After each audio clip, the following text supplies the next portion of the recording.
It started on an ordinary Sunday morning when the first letter appeared on Mason's doorstep, a bright white HOA envelope stamped with bold red letters. Noise violation. Inside, the note claimed that his golden retriever, Bailey, had been barking excessively during the night. Mason was surprised. Bailey was calm, gentle, and hardly ever barked unless startled. At first, Mason assumed it was a mistake, but 2 days later another letter came. This one with the fine attached. The complaints were becoming personal, signed by the same name every time. Karen Wilson, his next-door neighbor and self-appointed community standards coordinator. Karen was the kind of person who seemed to live for rules. Her lawn was measured, her mailbox polished, and she knew every page of the HOA handbook by heart. She watched the street like a hawk from behind her lace curtains, and Mason had noticed that she never missed a chance to complain about trash cans, lawn heights, or even porch lights left on too long. Soon Mason began receiving fines weekly. The HOA claimed Bailey's barking had disturbed multiple residents. Though no one else had complained, Mason grew frustrated, feeling cornered by someone who seemed determined to make his life miserable. Every night, he made sure Bailey was indoors, asleep, and silent. Yet the letters kept coming. Rumors began circulating in the neighborhood. Whispers that Mason was an irresponsible dog owner. Karen spread her version of the story to everyone who would listen. Mason's once friendly neighbors began keeping their distance, believing the HOA's side. By the third week, the fines had reached nearly $500. Mason felt helpless. He had no proof, only his word against hers. And in an HOA community, Karen's word carried weight. She was on the board, after all. One evening, as Mason sat watching Bailey peacefully dozing at his feet, a thought crossed his mind. If Bailey wasn't the one barking, then who was? That night, Mason decided it was time to find out. He purchased a set of outdoor security cameras, motion activated, with night vision and audio recording. He placed them around his yard, pointed toward the fence line that separated his property from Karen's. He hoped to capture whatever was causing the mysterious noise. The next morning, another violation letter awaited him. But this time, Mason didn't feel anger, only determination, because soon he would have evidence. And what those cameras recorded over the next few nights would change everything. The first night the cameras were installed, nothing unusual happened. Bailey slept soundly on his bed indoors, and the footage showed only a quiet street, dimly lit by flickering streetlights. Mason reviewed every clip, but the silence was almost mocking. He began to wonder if the barking happened later than he thought, perhaps deep into the night when even he was asleep.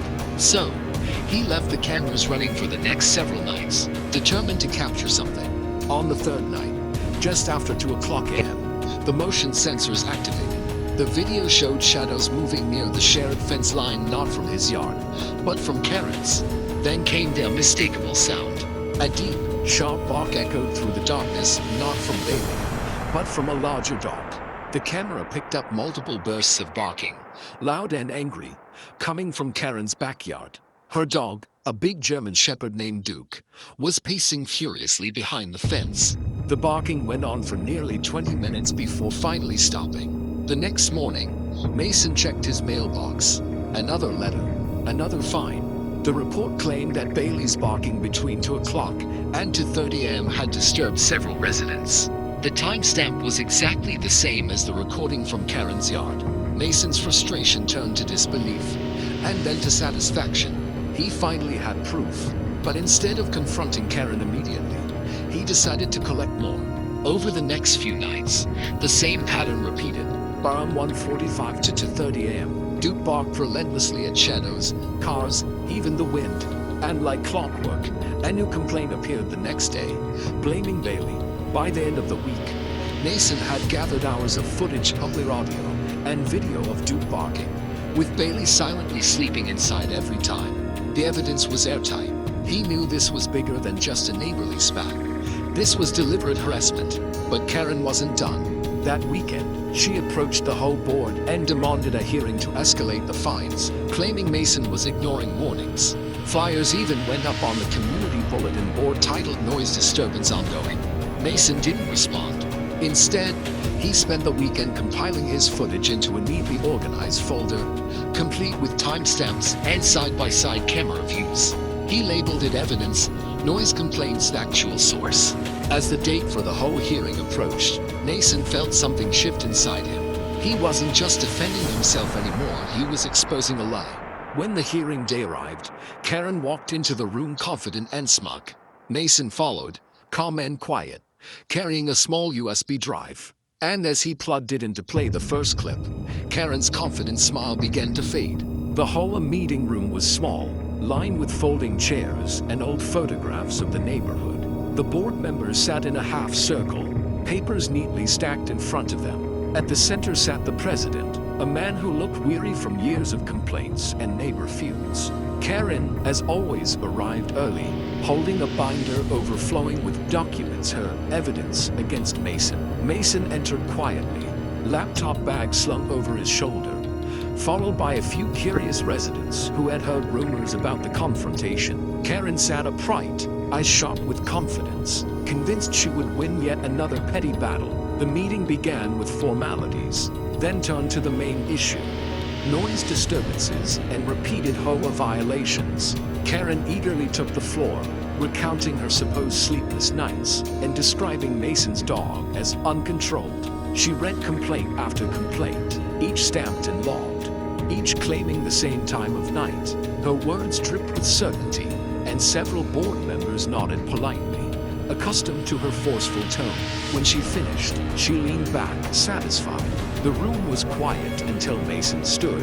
He didn't bring papers or statements, just his laptop and a calm expression. He connected it to the projector and spoke softly, his tone steady but edged with quiet resolve. On the screen, grainy footage appeared: Mason's backyard, dark but clearly visible. The timestamp matched the reports exactly. 2:03 a.m. The sound began loud, deep barking, bowing across the fence. Then, the camera panned slightly, revealing the source: a large German shepherd pacing on Karen's side of the fence, barking furiously into the night. Gasps filled the room. Mason let the video play, clip after clip, each from a different night. The barking was identical every time, Duke's distinctive growl echoing through the speakers. Meanwhile, Mason's own dog, Bailey, could be seen asleep indoors, barely moving. The HOA board exchanged glances. The president rubbed his forehead, clearly embarrassed. Karen's expression had changed completely, the confidence drained from her face, replaced by pale shock.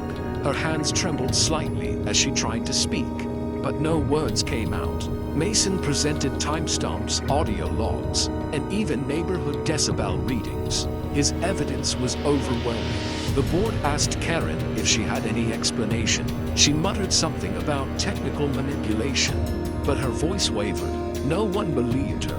By the end of the hearing, the board officially rescinded all of Mason's fines and issued an apology for the inconvenience. They also announced an internal review of Karen's conduct, citing potential misuse of HOA authority and false claims. Karen sat frozen, realizing her reign of control was crumbling. The room buzzed with whispers, some residents smirking, others shaking their heads. For years, she had intimidated everyone with her complaints and rule books. But today, her power had finally met its. In the days following the HOA hearing, the neighborhood felt different. For the first time in years, people were smiling at Mason again. Neighbors who had once avoided him now waved from their porches, murmuring apologies for believing the rumors. Bailey trotted beside him proudly on his morning walks, her tail wagging like she knew they had won. But peace didn't come easily for everyone. Karen's downfall spread faster than she could contain it. Word of the meeting leaked through community group chats and social media posts. Someone even uploaded snippets of the footage Mason had shown during the hearing. The video went viral locally, titled HOA Karen Caught Lying About Neighbor's Dog. Within a week, Karen's name had become the punchline of neighborhood jokes. Kids barked playfully when she walked by. Her once pristine image as the enforcer of community order was shattered.